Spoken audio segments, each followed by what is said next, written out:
सबको जय मसीह की। शालोम शालोम। प्रभु की शांति आपके परिवार में बनी रहे, ये मेरी प्रार्थना है। और जैसे कि हम देखते हैं कि परिवार जो है वो बहुत इम्पोर्टेंट है। परिवार को सबसे पहले परमेश्वर ने इस दुनिया में बनाया, परमेश्वर ने ही उसकी रचना किया है। एक बार दैनिक भास्कर में के अखबार में 24 सितंबर 2012 में मैं जयपुर में थी और वहाँ पर मैंने वो ये पेपर में पढ़ा कि एक एसएसपी कार्यालय में एक शिकायत आई है और वो हरियाणा के भिवानी ज़िले की एक स्त्री की है। और उसने ये इल्ज़ाम लगाया अपने हस्बैंड के ऊपर कि वो और उसका परिवार मुझे दहेज के लिए बहुत प्रताड़ित करता है और इसलिए मैं ये उनके खिलाफ रिपोर्ट कर रही हूँ। परंतु जब आखिरी में ये उसमें ऐसे लिखा हुआ था कि सारी बातें सुनने के बाद जज ने जब ये कहा, दिल्ली का रहने वाला था उसका हस्बैंड और उसका परिवार, तो जज ने कहा कि अगर उसके हस्बैंड से अगर तुम कुछ कहना चाहते हो, तो उसने कहा कि ये जितने भी इल्ज़ाम इसने लगाए हैं सब गलत हैं। मैं आपको सच बता रहा हूँ कि ये पूरे दिन में जो है 50 गुटखा खाती है और मेरी तनख्वाह सिर्फ 6,000 रुपये है और मैं जो हूँ इसको अफोर्ड नहीं कर सकता हूँ। और एक तो इसका तबीयत ख़राब हो जाएगी। कई बार इसको समझाया पर ये नहीं मानती है। और एक दिन मैंने गुस्से में आकर सिर्फ 2 थप्पड़ मारे इसको। मेरे माता पिता ने इसको कभी कुछ नहीं कहा है। और ये बात वो बता ही रहा था कि इतने में वो लड़की खड़ी हो गई, उसकी वाइफ, और उसने कहा हाँ मैं गुटखा नहीं छोड़ूंगी, तुम्हें छोड़ दूंगी। और फिर उसके बाद सारी बातें क्लियर हो गई। और जो एक AASP जो थी कृष्णा, उन्होंने उनको काफ़ी समझाया, बहुत देर तक समझाया। AASI कृष्णा नाम था उनका। उसमें पेपर में लिखा था, इस समय इसलिए बता रही हूँ कि आप इस बात को समझ सकें कि आजकल कैसे जो है डिवोर्स हो रहे हैं छोटी छोटी बात के ऊपर। और कृष्ण ने उनको बहुत समझाया बिठाकर, पर वो एक बार भी मानने के लिए तैयार नहीं थी। उसने कहा कि नहीं, मैं तो गुटखा खाऊंगी। तो इस प्रकार से उनका डिवोर्स हो गया। और जो परिवार में जो है, मैं ये बताना चाहती हूँ कि ऐसा नहीं है कि परिवार में सारे परिवार जो है, मैं ऐसे परिवार से नहीं हूँ कि मैं ये कह सकूँ। अब हम लोग को 43 इयर्स होने वाले हैं इन दिनों में और हम लोग की शादी हुए। पर मैं ये नहीं कहती हूँ कि हम एक परफेक्ट परिवार है। ना मैं परफेक्ट वाइफ हूँ, ना मेरे हस्बैंड परफेक्ट हस्बैंड है। तो परंतु हम इसके बीच में भी किस प्रकार से एक साथ रह सकते हैं, क्या क्या कारण होते हैं तनाव के, परिवार में क्या क्या चीज़ें होती हैं जो कि हमको परेशान करती हैं। आपस में हम लोग किस प्रकार से छोटी छोटी बातों पर तनाव हो जाते हैं और उसका एक बहुत बड़ा जो है इशू हो जाता है। तो कुछ बातें हम आज देखेंगे कि किस प्रकार से जो है परिवार में क्या बातें होती हैं और क्या चीज़ें हैं जो कि हमको उसका उपाय भी मैं आपको बताती जाऊंगी। ये मैं बताना चाहती हूँ, जैसे कि एक रबर बैंड है और इस रबर बैंड को अगर आप जितना खींचते जाएंगे, दोनों, अगर ये पत्नी है ये पति है और दोनों हम लोग खींचते जाएंगे तो क्या होगा, एक दिन ये टूट जाएगा। तो हमको क्या करना है, जब इधर से खूब तेज खींचा जाए, पत्नी अगर तेज खींचे तो पति को थोड़ा ढील देते रहना चाहिए, और जब पति का खींचे तो पत्नी को जो है ढील देते रहना चाहिए। ये एक ऐसा उदाहरण है जो कि मैं हमेशा जहाँ कहीं भी पति पत्नी के बीच में मुझे कुछ कहना होता है तो मैं उनको बता देती हूँ। और ये एक ऐसी चीज़ है जो कि हमको फेस करना है, क्योंकि 2 व्यक्ति एक साथ रहते हैं और उसके फिर जुड़ते जाते हैं, फिर सास होते हैं, फिर ससुर भी होते हैं, सबका अपना अलग अलग स्वभाव होता है।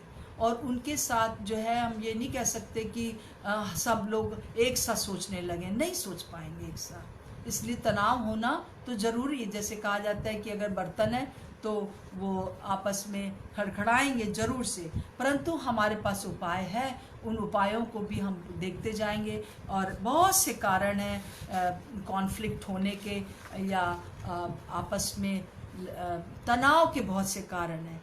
जैसे कि विवाह का दिन, हम लोग के देश में तो इतनी रीति रिवाज है, हर एक धर्मों में जो इस प्रकार से भी हमारी शादियां होती हैं, चाहे वो कोई भी धर्म क्यों ना हो, क्रिश्चियन है, हिंदू है, इतने ज़्यादा हम लोग के रीति रिवाज, इतना सब चीज़ें हैं कि उनके बीच में शादी के दिन ही से बहुत सी चीज़ें आने लगती हैं, बहुत सी चीज़ें होने लगती हैं।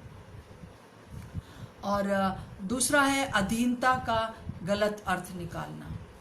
और ये सारी बातें हम एक एक करके इन दिनों में हम देखेंगे।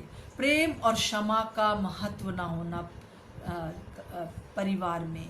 फिर वार्तालाप, कम्युनिकेशन, आपस में बातचीत, जिसको आज हम देखने जा रहे हैं। पृष्ठभूमि की भिन्नता, आप कुछ पत्नी एक अलग पृष्ठभूमि से आती है, पति एक अलग पृष्ठभूमि से आते हैं। बच्चों का अनुशासन, पैसा, यौन संबंध, और ससुराली जिसे कहना चाहिए, सास और ससुर, और बहुत सी जो ससुराल के चीज़ें होती, दोनों तरफ के परिवार के लोग। और तीसरा व्यक्ति जो शुभ चिंतक बन के कभी कभी आ जाता है, बड़े प्यार से, हमको पता भी नहीं चलता है, और वो हमारे लिए एक जो है वो एक तनाव का कारण हो जाता है। फिर फैसला या निर्णय लेना। फिर उसके बाद है प्राथमिकता में भिन्नता होना। निर्णय के लिए भी बहुत सी चीज़ें, हम कुछ और, पत्नी और कुछ बोलती, पति और कुछ बोलते हैं, और वो जो है एक तनाव बन जाता है।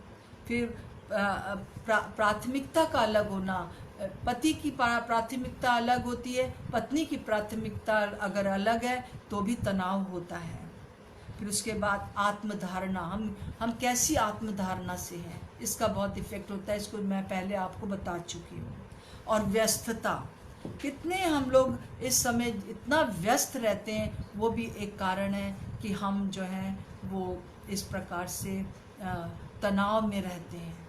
क्योंकि आजकल इतना होड़ लगा हुआ है पैसा कमाने का कि हम लोग पूरे समय पैसा कमाने के चक्कर में हम इतने व्यस्त रहते हैं कि हम लोग के पास कभी कभी 5 मिनट भी नहीं होता है कि हम एक साथ बिता सकें। ये बहुत से कारण है तनाव के, आप भी उसमें ऐड कर सकते हो, कोई भी और भी बातें ऐड कर सकते हो, अपने सोच सकते हो। शायद हो सकता है कोई आपके परिवार में एक अलग कुछ हो, परंतु हर परिवार में कुछ ना कुछ बात होती है जो कि तनाव का कारण हो जाती है।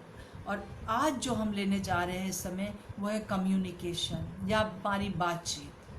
हमारी आपस में वार्तालाप कैसा होता है, हम कैसे आपस में बातचीत करते हैं, अपने बच्चों के साथ कैसे बातचीत करते हैं, अपने पेरेंट्स के साथ कैसे बात करते हैं, उसका बहुत इफ़ेक्ट होता है। जैसे कि पुराने समय में पूरा एंटीना जैसे ऊपर लगा रहता था, और घर के अंदर टीवी रहता था, और एंटीना कुछ देना चाह रहा है पर टीवी रिसीव नहीं करता था, तो क्या होता था, एक जन छत के ऊपर चला जाता था और एक जन जो था नीचे से देखता था और नीचे से बोलता था, हाँ थोड़ा और हिला, थोड़ा और हिला, अब बस बस बस बस बस, अरे फिर गलत हो गया, थोड़ा और। और इस प्रकार से जो देने वाला, जो बात करने वाला और रिसीव करने वाला, दोनों को एक होने बहुत ज़रूरी होता था। नहीं तो क्या होता है कि बातचीत के कारण, बातचीत सही से बातचीत ना होने के कारण ही जो है बहुत सी प्रॉब्लम्स हो जाती हैं घर के अंदर।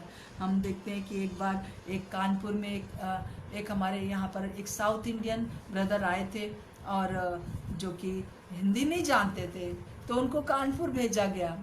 तो उन्होंने जब रेलवे वहाँ पर पहुँचे स्टेशन पर, तो एक गाड़ी खड़ी हुई थी, तो उन्होंने कहा ये कानपुर जाएगा, तो उसने कहा सुल्तानपुर। तो उन्होंने कुछ और नहीं सुना, बस पुर सुना, और उसमें धमाक से बैठ गए उसके अंदर, और फिर पहुँचे। बहुत देर हो गई, क्योंकि कानपुर तो 1.5 घंटा का आता है, तो बहुत देर हो रहा है। तो उसने पूछा टीटी से जाकर कि तो उसने कहा, अरे आप तो गलत उसमें बैठ गए, आपको वापस उतरना होगा, वापस लखनऊ जाना होगा, वापस जो है वो कानपुर जाना होगा। और इस प्रकार से जो है कम्युनिकेशन में ठीक से ना होने के कारण जो है वो प्रॉब्लम होती है। तो हम चाहते हैं कि ये कम्युनिकेशन सही कम्युनिकेशन हो। इसके लिए मैं कुछ बातें बताऊंगी कि क्या कारण है, क्या हम लोगों के जो आपस की बातचीत है, हमारा वार्तालाप जो है घर के अंदर जो होता है, चाहे बच्चों के साथ हो, चाहे पति पत्नी में आपस में हो, इसमें क्या रुकावटें क्या है। तो पहली रुकावट जो है, रुकावटें अगर हम देख लेंगे कि जैसे कि वो हम कुछ कह रहे हैं, वो हम नहीं सुना, इस प्रकार से जो रुकावटें आती हैं बातचीत के बीच में, वो हम देखने जा रहे हैं। पहला जो रुकावट है वो है कि हम पहले से व्यस्त हैं किसी बात में, जैसे कि हम लोग इंग्लिश में प्री ऑक्यूपाइड कहते हैं, पहले से कुछ और कर रहे हैं। अब जैसे इन दिनों में सब लोग घर के अंदर हैं और पति जो है लगे पड़े हैं अपना कुछ मोबाइल में देखने के लिए, पत्नी इधर से आती हैं और बोलती हैं, आलू की सब्जी बना दूं आज, बस ऐसे बोल दिया और सुना नहीं कि क्या बोला। अब जब आलू की सब्जी बन के टेबल पर आई, अरे यार तुमने आलू की सब्जी बना दी, आलू की सब्जी बनाना आसान है, बस इसीलिए तुम वो करती हो, सुस्त बहुत हो, तुम्हारी मम्मी भी ऐसे करती होंगी, अरे सुनो मेरी मम्मी को ना कुछ बोलना, हाँ मायके चली जाऊंगी। और कहाँ से कहाँ बात पहुँच जाती है। और बहुत कभी कभी छोटी छोटी बातें जो है हमको लीड कर देती हैं, बहुत बड़े तनाव में हम लोग चले जाते हैं। सो सबसे पहली चीज़ है वो है हमारे जो हमारे बीच में जो कम्युनिकेशन, जो हमारा आपस में बातचीत है, वार्तालाप जो है, उसमें पहले से हम कुछ और सोच रहे हैं, जो हमारा साथी है या बच्चे ने या मम्मी पापा ने कुछ कहा, हम सुना नहीं है। इस वजह से जो है एक तनाव का एक माहौल बन जाता है। फिर मानसिक रूप से अलग अलग होना। मान लीजिए कि एक पति हैं, वो बहुत पढ़े लिखे हैं, अब पत्नी जो है वो बिल्कुल पढ़ी लिखी नहीं है।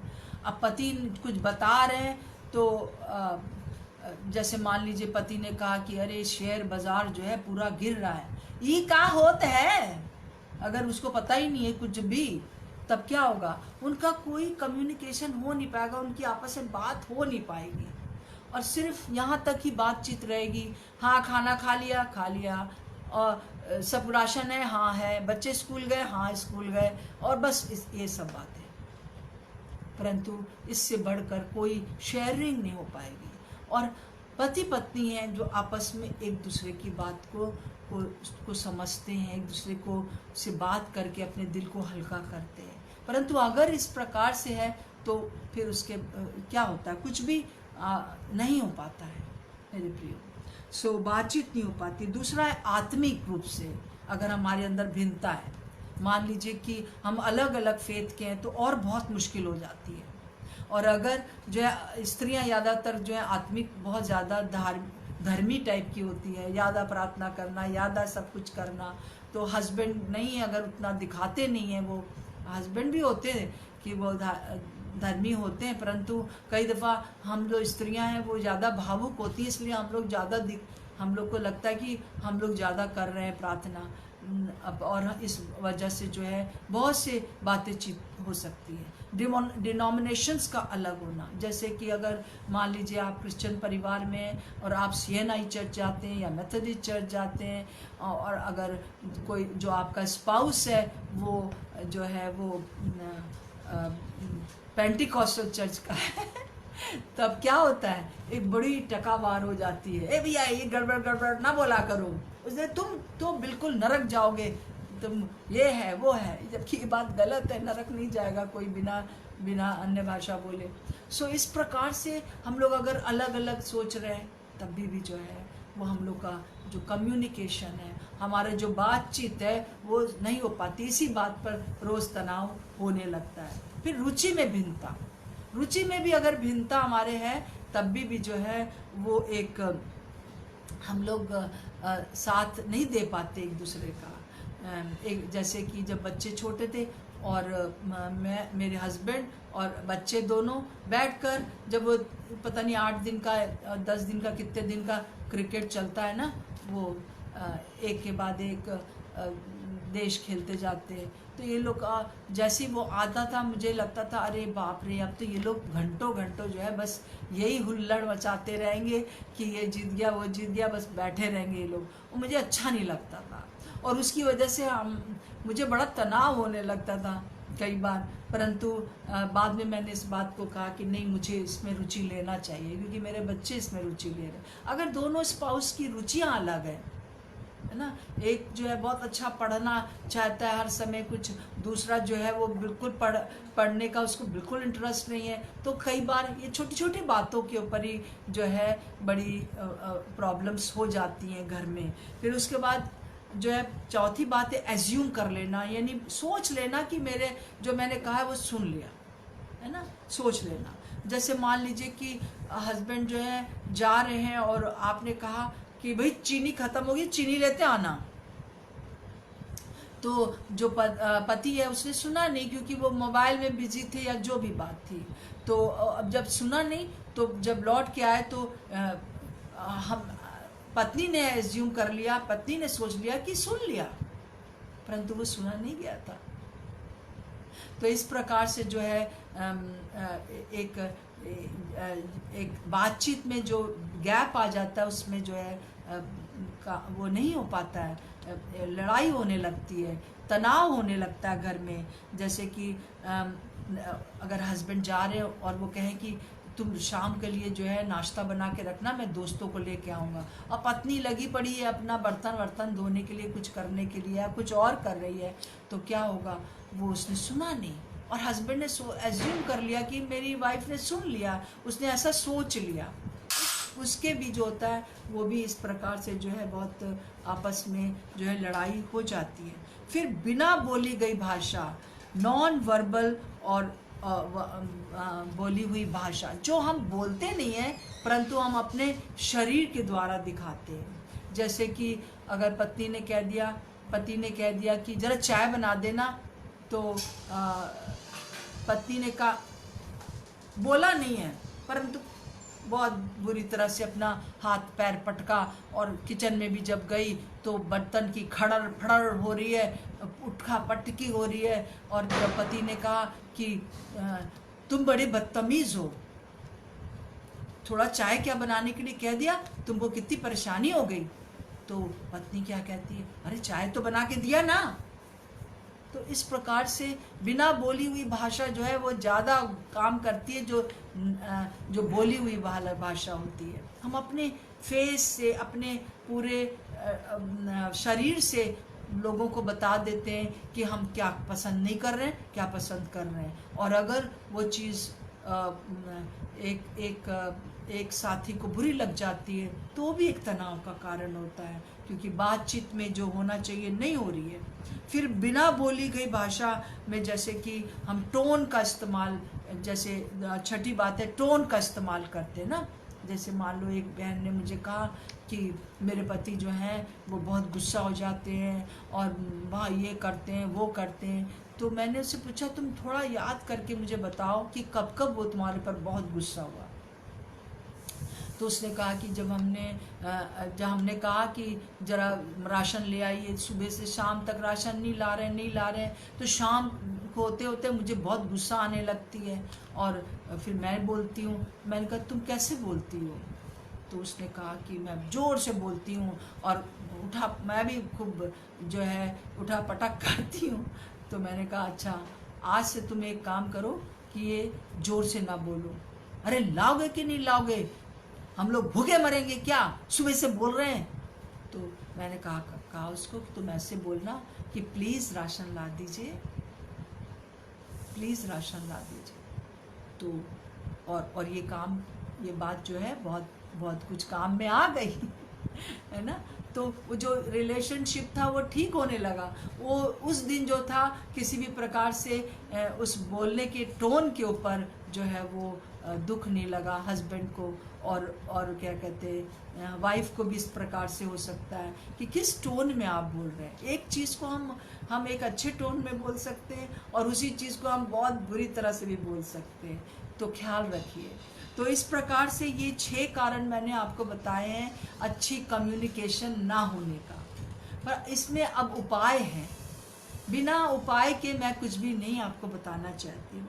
तो सबसे पहली चीज़ है कि हम अपने वार्तालाप को, अपनी बातचीत को, अपने अपने अपने रोज़मर्रा की जो हम लोग बातचीत करते हैं उसको कैसे सुधारें।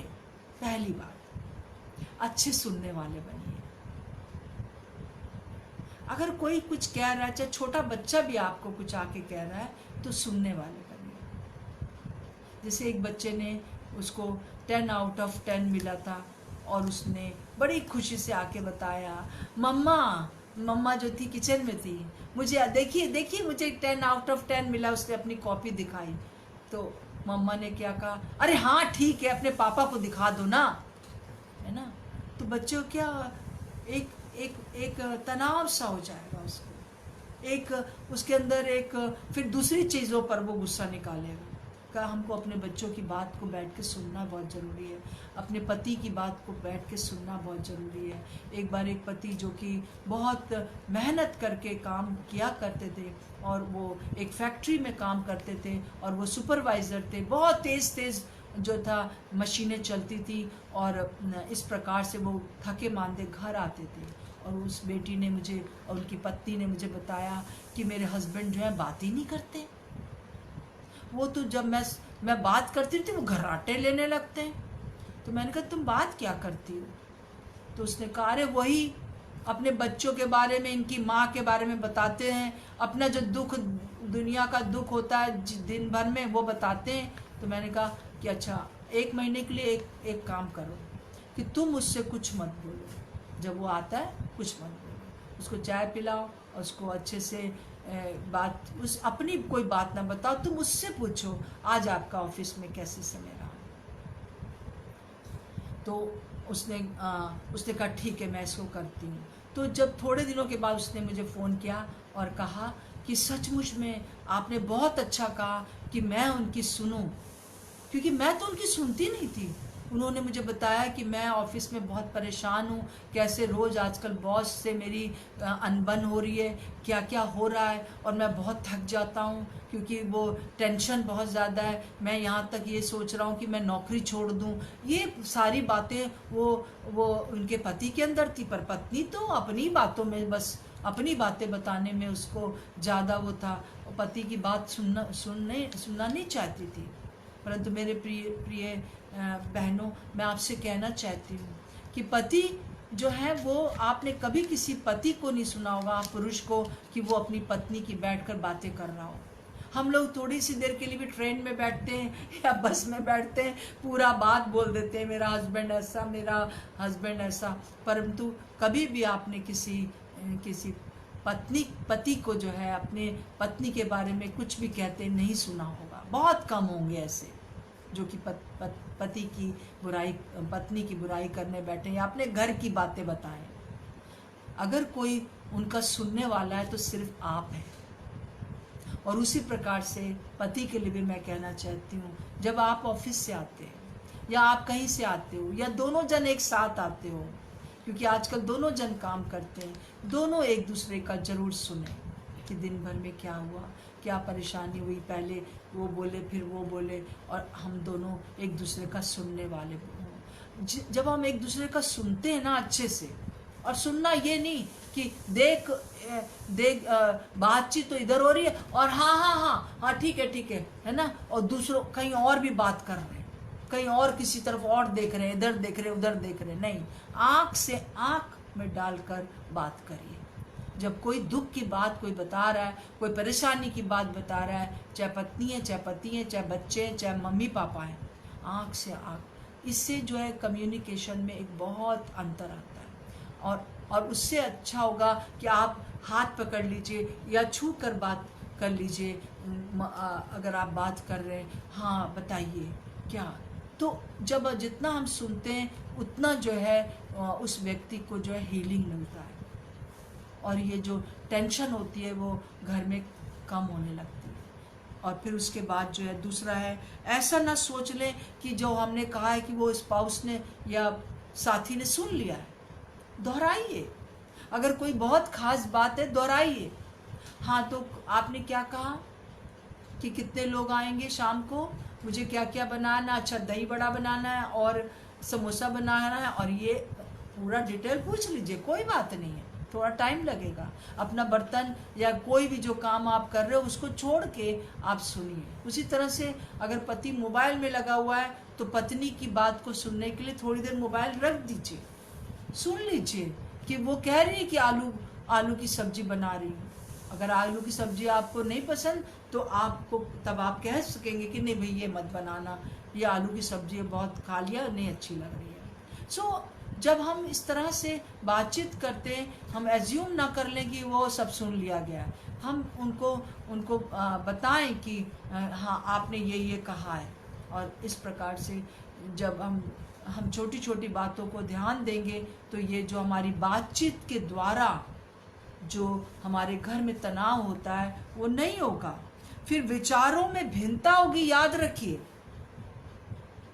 आप अगर कुछ कहने जा रही हैं तो आपके हस्बैंड कुछ और सोच रहे हो, कुछ और कह सकते हैं, पहले से तैयार रखिए। पति भी, अगर पति कुछ कहने जा रहा है तो पहले से ध्यान रखिए कि हो सकता है कि नो हो जाए। हाँ भाई आज मुझे ज़रा मायके जाना है, तो हो सकता है कि वो नो कह दें कि आज नहीं जाएंगे, फिर कभी चलेंगे।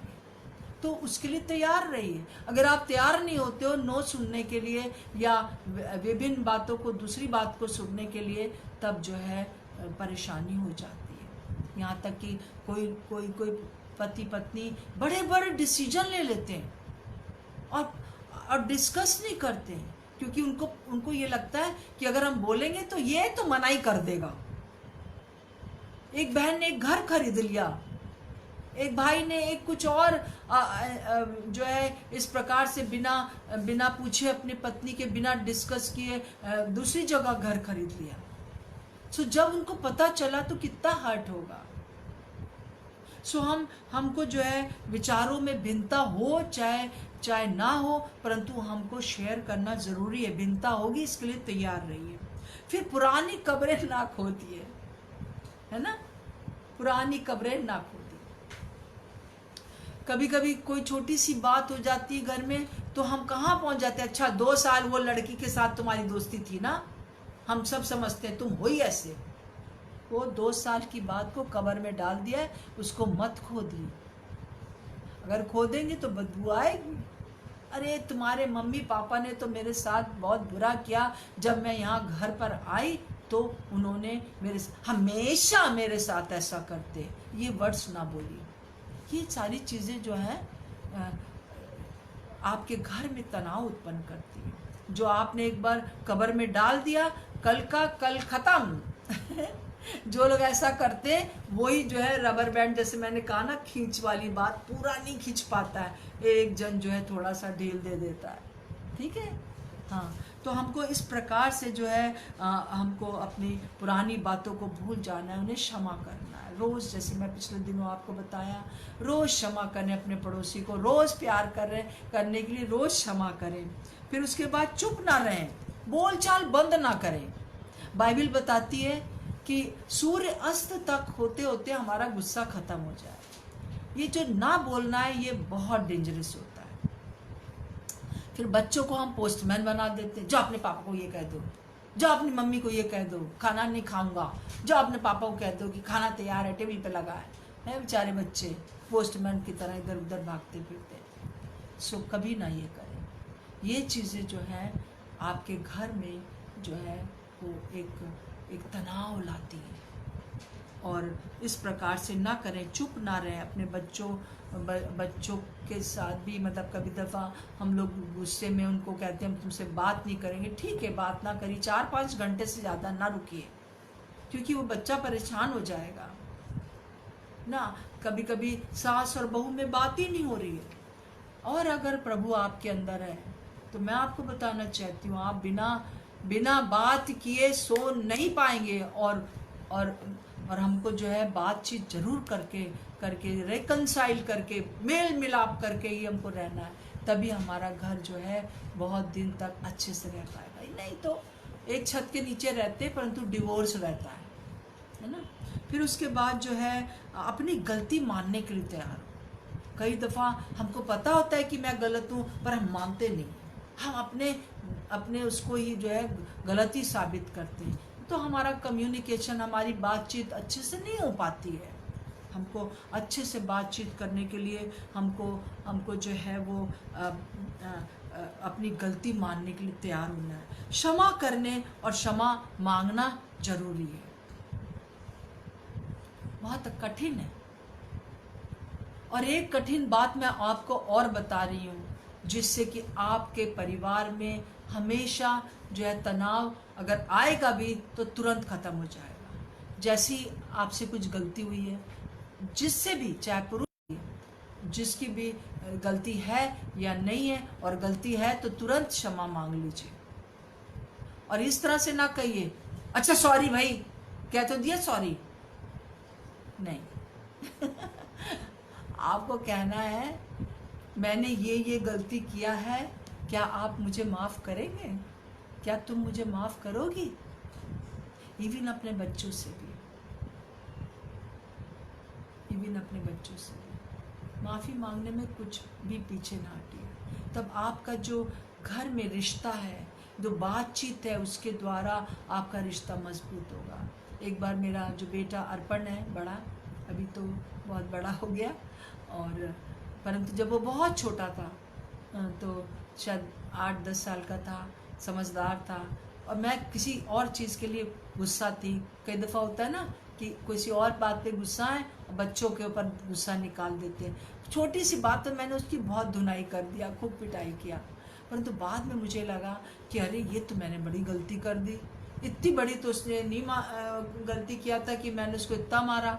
मैं उसके पास गई, मैंने उसको गोदी में बिठाया और कहा कि अर्पण प्लीज़ फॉरगिव मी, क्या तुम मुझे माफ़ करोगे, मुझे माफ़ कर दो बेटा। मैं असल में बहुत थक गई थी, मेरे दिमाग में बहुत सी दूसरी बातें चल रही थी और मैंने सब गुस्सा तुम्हारे ऊपर निकाल दिया, मुझे माफ़ कर दो।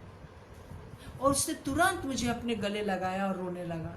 नहीं मम्मा, तुम मेरी मम्मा हो। मेरे प्रियो, हम जब माफ़ी मांगते हैं तो हम छोटे नहीं हो जाते, या हम दूसरों के सामने दूसरे जो है वो चने के पेड़ पर नहीं चढ़ जाते। हम जितने हम्बल होते हैं, जितना हम अपने बच्चों से, अपने हस्बैंड से, अपनी वाइफ से, अपने सास ससुर से, अपनी बहू से कह देते हैं कि अच्छा ठीक है, हमको माफ़ कर दो, हमको माफ़ कर दो, मैंने तुम्हारे साथ ये गलती किया, क्या तुम मुझे माफ़ करोगी। ये कठिन है परंतु ये परमेश्वर का रास्ता है, और परमेश्वर चाहता है कि हम अपनी गलती को मानकर क्षमा जल्दी से मांग लें। और साथी को, 8वीं बात है, साथी को स्वतंत्रता दें उनका बोलने के लिए। कई बार सब चीज़ में जी हाँ जी हाँ जी हाँ जी, कभी कभी पत्नी और कभी कभी पति, हर बात में क्यों ऐसा करते हैं, क्योंकि हम उसको मालूम है आपके स्पाउस को कि अगर थोड़ी भी आपने जो है उसकी बात नहीं मानी और आपने जो कह दिया है ये ऐसा ऐसा घर खरीदेंगे, या ऐसा ऐसा बच्चे का एडमिशन होगा, या ऐसा ऐसा हमको करना है, तो अगर हमारे मन में भी कुछ है तो हम अगर इसलिए नहीं कह रहे क्योंकि अगर कहेंगे तो बड़ा भारी जो है लड़ाई हो जाएगी घर में, जो हम लोग का जो एक तनाव हो जाएगा बातचीत के द्वारा। सो इसलिए चुपचाप रहो। तो एक जन गुलाम रहता है और दूसरा जन जो है वो मास्टर रहता है। परिवार में ऐसा नहीं होता है। परिवार में हम इक्वल हैं। परमेश्वर ने हम सबको बराबर रखा है। एक दूसरे को हम आगे बढ़ाने के लिए, एक दूसरे के साथ आगे बढ़ने के लिए, दूसरे का भी स्वतंत्रता हम उसको स्वतंत्रता दें ताकि वो भी अपने विचार दें। क्योंकि कई बार दोनों में से कोई भी जन बहुत अच्छी सलाहकार होते हैं, परंतु क्योंकि आपने सलाह मांगी नहीं, आपने कभी हमेशा रौब चढ़ाया, तो आप कई दफ़ा बहुत नुकसान में होते हैं, कई दफ़ा बहुत नुकसान में होते हैं। क्योंकि आपका जो कम्युनिकेशन था, आपकी जो बातचीत थी, वो एक मास्टर और एक सर्वेंट की थी। कभी भी ये नहीं हुआ कि हम साथी की नहीं थी। पत्नी से जरूर पूछ लीजिए। अक्सर जो है ये सुना जाता है, तुम्हारी खोपड़ी में तो गोबर भरा है, तुम तो चुप ही रहा करो, कुछ जानती हो। मैं आपको बताना चाहती हूँ, जो अनपढ़ देहाती बेकार जिनको आप गलत सोच रहे हैं, वो कभी कभी बहुत अच्छी सलाह आपको दे सकती हैं।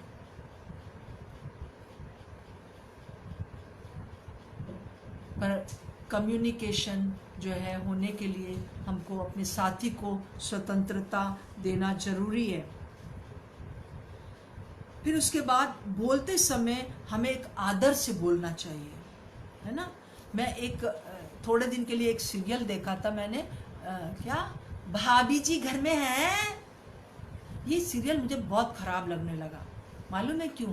क्योंकि वो ना अपनी पत्नी को कहता, ए पगली इधर आ। दो बातें थी जिसकी वजह से मैंने सीरियल कभी कभी मैं अपने देखती थी, ये दो तीन बार देखा होगा, पर जब उसने कहा ए पगली इधर आ, मुझे बहुत खराब लगा। ये कैसे आप बोल रहे हैं अपनी पत्नी के लिए, और अपनी पड़ोसिन के ऊपर जो है अपना जो है चला रहे, पड़ोसिन के साथ चक्कर चला रहे, पड़ोसी के ऊपर अपना दिल फेंक रहे। ये दोनों ही बातें गलत हैं, दोनों ही बातें गलत हैं। इसलिए मैंने वो सीरियल देखना बिल्कुल बंद कर दिया। आजकल तो बिल्कुल ही टाइम नहीं है सीरियल देखने का, पर कभी कभी पहले कुछ साल पहले मैं देखा करती थी। और मैं सबको मना करती हूँ कि ये सीरियल मत देखा करिए। क्यों? क्योंकि वो अपनी वाइफ के साथ बहुत बदतमीजी से बोलता है। आदर से बोलिए, आदर से बोलिए। क्योंकि जब आप अपनी पत्नी का आदर करेंगे, आदर से बोलेंगे, तो आपके बच्चे भी आपकी पत्नी का आदर करेंगे। और अगर इसी प्रकार से स्त्रियां भी हैं, मैंने देखा है कई स्त्रियां जो है बहुत खराब तरीके से अपने हस्बैंड को डांट के सबके सामने डांट देती हैं। ए जी तुम तो चुप रहो, जो हमने कहा है वो करके आओ। तो ये जो बोलने का तरीका है, ये सही नहीं है। आदर दीजिए, आदर के साथ हमको बोलना। इवन छोटे बच्चों के साथ आदर दीजिए। अब जब बच्चा किसी से बोलता है तुम कैसे हो, तो हम उसको कहते हैं आप कहो। पर जब आप उसको आप नहीं कह रहे हो, तो वो भी आपको आप नहीं कहेगा, क्योंकि उसने वही सीखा, तुम कैसे हो। तो हमें आपसे कहना चाहती हूँ, जो कुछ भी आप अपने बच्चों को सिखाना चाहते हैं, एक दूसरे को आप जो है उस प्रकार से बताइए, एक दूसरे से उसी प्रकार से बात करिए जैसा आप चाहते हैं। फिर उसके बाद जो है मैं आपको बताना चाहती हूँ कि ये एक ऐसा वो है जो कि बहुत ज़रूरी है। कम्युनिकेशन बहुत ज़रूरी है। एक बिना बाइबल के बताए मैं कुछ बता नहीं सकती हूँ कि जो कुछ आपके अंदर भरा है वही तो निकलेगा, है ना। जो आपने बचपन से सुना है, अपने घर में बातचीत से सुना है, वही आपके पास आएगा। परंतु अभी बदलने का टाइम है। हमको अगर अपने परिवार को मजबूत रखना है, तो हमारी बातचीत में बहुत कुछ जो मैंने बताया वो होना ज़रूरी है। बाइबल में एक जगह लिखा हुआ है, मत्ती उसका 12वां अध्याय में और उसकी 33 आयत से मैं आपको पढ़ रही हूँ। यदि पेड़ को अच्छा कहो तो उसके फल को भी अच्छा कहो, या पेड़ को निकम्मा कहो तो उसके फल को भी निकम्मा कहो। क्योंकि पेड़ अपने फल से ही पहचाना जाता है। जो हम बोलते हैं उससे हम पहचाने जाते हैं। हम कैसे अपने परिवार में बात कर रहे हैं, उससे हम पहचाने जाते हैं। अब प्रभु आगे इसको कह रहे हैं, क्योंकि जो मन में भरा है वो मुंह पर आता है। जो हमारे मन में है, जो हमारे दिमाग में, जो हमारे दिल में है, वही हमारे मुंह पर आता है। ये बात मैं कुछ दिन पहले आपको बता चुकी हूँ। भला मनुष्य मन के भले भंडार से भली बातें निकालता है, और बुरा मनुष्य बुरे भंडार से बुरी बातें निकालता है। सो मेरे प्रियो, हम क्या बोल रहे हैं इसका बहुत ध्यान दीजिए। फिर से वही बात आपको दोहराना चाहती हूँ। मैं यही कहना चाहती हूँ, अगर आप चाहते हैं कि आपके घर में बातचीत के द्वारा जो है वो तनाव ना हो, एक कारण है, ये एक कारण है, बहुत से कारण हैं जो इन दिनों में हम आने वाले दिनों में देखेंगे। और मैं चाहती हूँ कि अगर कोई भी प्रश्न आपके पास है परिवार के ऊपर, अब ये ना पूछना कि पहले मुर्गी आई कि पहले अंडा आया, ये, परंतु जो परिवार से संबंधित जो बातें हैं वो आप पूछ सकते हैं। और जब आप अपना अपना प्रश्न लिखते हैं तो आप हिंदी में भी लिख सकते हैं, रोमन हिंदी में भी लिख सकते हैं, और हम आपको आने वाले दिनों में उसका जवाब देते रहेंगे। अगर कोई प्रश्न आपके पास है वो आप इसमें लिख सकते हैं। और मैं आपसे यही कहना चाहती हूँ कि अपने आप का अभ्यास करिए, हर एक चीज़, हर एक बात जो है अभ्यास करें। और शैतान का बहुत बड़ा अटैक जो है वो हमारे परिवारों के ऊपर है। वो नहीं चाहता कि हम खुश से रहें, क्योंकि उसका यही तो एम है, और वो किसी न किसी प्रकार से हमको तनाव में रखना चाहता है। विशेष रूप से जो आप मसीह परिवार हैं, मैं आपको बताना चाहती हूँ, परमेश्वर ने आपको रखा है कि आपके द्वारा दूसरे लोग जाने कि शालोम का क्या मतलब है, शांति का क्या मतलब है। तो सबसे पहली चीज़ जो मैंने आपको बताई है वो है कम्युनिकेशन, या हमारे वार्तालाप, हमारी बातचीत कैसा होना चाहिए। आइए हम प्रार्थना करेंगे। और ये आखिरी में मैं ये बताना चाहती हूँ, इससे पहले प्रार्थना करूँ, कि जो आपके अंदर है ना वही आपको लीड करता है। कौन है आपके अंदर? संसार भरा हुआ, संसारिक बातें भरी हुई हैं तो संसार की बातें निकलती हैं। अगर परमेश्वर भरा हुआ है, पवित्र आत्मा के मंदिर हम हैं, तो पवित्र आत्मा के द्वारा हमारे मुंह से निकलता है। तो पवित्र आत्मा कभी नहीं कहेगा कि आप अपने साथी को गधा, बेवकूफ़ कहें, और आपके कम्युनिकेशन अच्छा रहे। ये मेरी प्रार्थना है। आज से इसका अभ्यास करें। आइए हम प्रार्थना करेंगे। प्रभु यीशु मसीह, हम आपको धन्यवाद देते हैं कि इस दुनिया में आपने हमको स्त्री और पुरुष करके बनाया। हमारे अपने अपने कर्तव्य हमको दिए हैं, और हमने जैसे कल देखा, परसों देखा था, किस प्रकार से शैतान ने छोटी सी थोड़ी सी मिट्टी डालकर पानी को गंदा कर दिया, हवा और आदम को बिगाड़ दिया। उस प्रकार से शैतान और हमारा जो दुश्मन, परमेश्वर का भी दुश्मन है, वो हमारे साथ करना चाहता है। पर आज मैं ये प्रार्थना करती हूँ, प्रभु यीशु मसीह हमारी सहायता करें, हमारी सहायता करें कि हम इन सब बातों को समझ सकें। और जबकि आपका आना निकट है, हम उसकी तैयारी में हैं, तो आइए हम अपने परिवार से शुरू करें इस बात को, कि हम अपने परिवार में तनाव को समाप्त करने की कोशिश करें। और आज जब हमने सुना है हमारी बातचीत, हमारी आपस की बातचीत कैसी होना चाहिए, प्रेम के साथ होना चाहिए, सुनने वाली होना चाहिए। प्रभु हमारी सहायता करिए। प्लीज़, हम लोग कमज़ोर हैं, आप हमारी सहायता करिए। हर एक वो परिवार जो इस समय इस प्रार्थना को सुन रहा है, यीशु मसीह नासरी के नाम से मैं आपको आशीर्वाद देती हूँ। शालोम शालोम शालोम। प्रभु यीशु की शांति जो समझ से बाहर है, आप लोगों के दिल और दिमाग में राज्य करे, ताकि आप आपस में अच्छे से बातचीत कर सकें। जो भी कारण है,